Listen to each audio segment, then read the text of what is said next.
आज प्रभाग क्रमांक 27 राष्ट्रवादी काँग्रेस अजितदादा पवार गटाच्या कार्यालयाचे उद्घाटन शिवाजीनगर येथे करण्यात आले. आपण बघतोय हे दृश्य आहे अजितदादा पवार गटाचे राष्ट्रवादी येथील कार्यालय.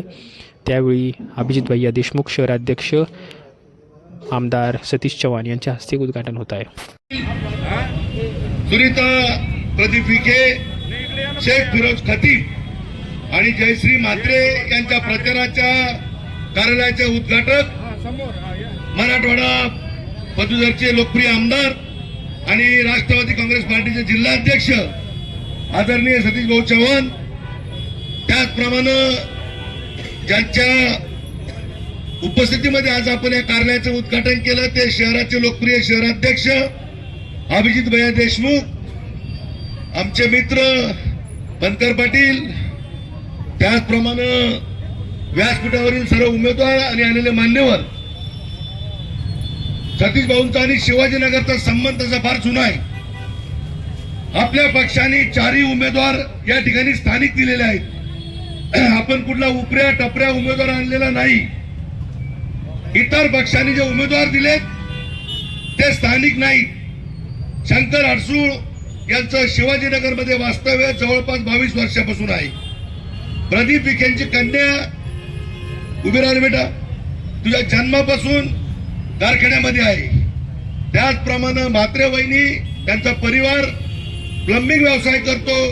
2004 पासून ते या परिसरात राहतात. आणि शेख फिरोज मोहसिन हा उमेदवार 2001 पासून गारखेडा गावामध्ये राहतो. आपण कुठूनही बाहेरून उमेदवार आयात केलेला नाही. ज्या उमेदवाराला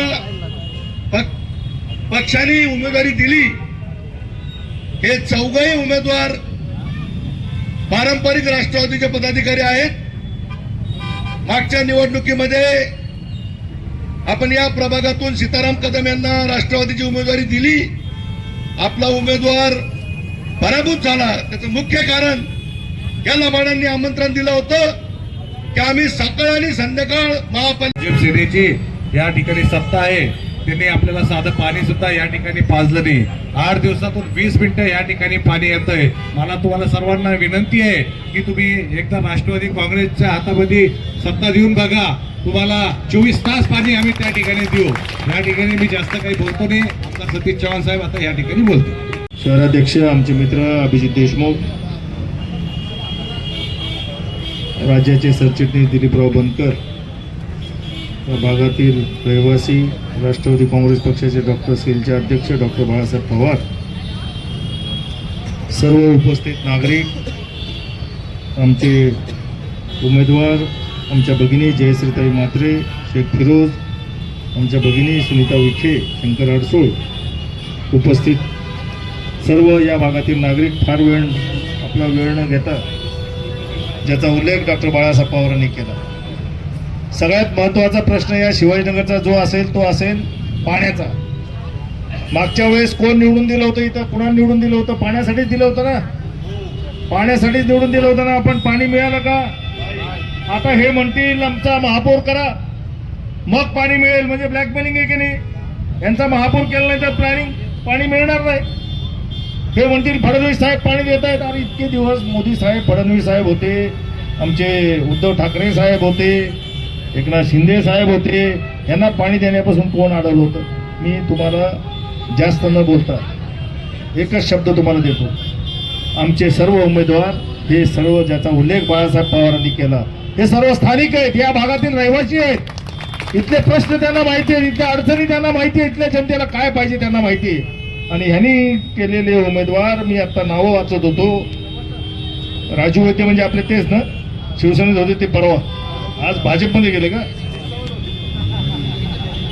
कैलास गायकवाड आमचे मित्र आहेत. ते कुठं कुठं औरंगाबादमध्ये फिरतात, छत्रपती संभाजीनगर फिरतात माहीत नाही.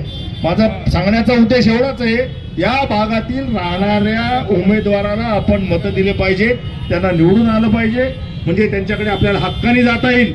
जर का हे उमेदवार बाहेरचे निवडून आले, त्यांचे घरं बाहेर आहेत, तुम्हाला त्यांचं घर सुद्धा सापडणार नाही.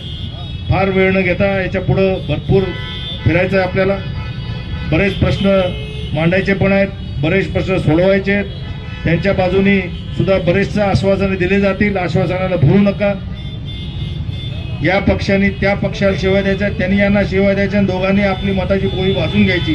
हे यांचा उद्योग आहे. लोकांनी आता ओळखले. 20 वर्षापासून 30 वर्षापासून सत्ता यांच्या हातात होती. पाणी देण्यापासून यांना कोण रोखलं होतं? त्यामुळे माझी विनंती आहे तुम्हाला, हे आमचे सगळे तडफदार उमेदवार आहेत. तुमच्या प्रश्नांची जाण आहे. यांना निवडून द्या. या शिवाजीनगरचा प्रश्न, पाण्याचा प्रश्न सोडवण्याची जबाबदारी आमची. हा शब्द आपल्याला परत एकदा देतो आणि यापुढील काळात आपण भेटत राहू. या भागातील समस्यांच्या अजून काही अडचणी असतील त्या सुद्धा सोडवण्याचा प्रश्न इथं तुम्हाला मी शब्द देतो आणि थांबतो. जय हिंद, जय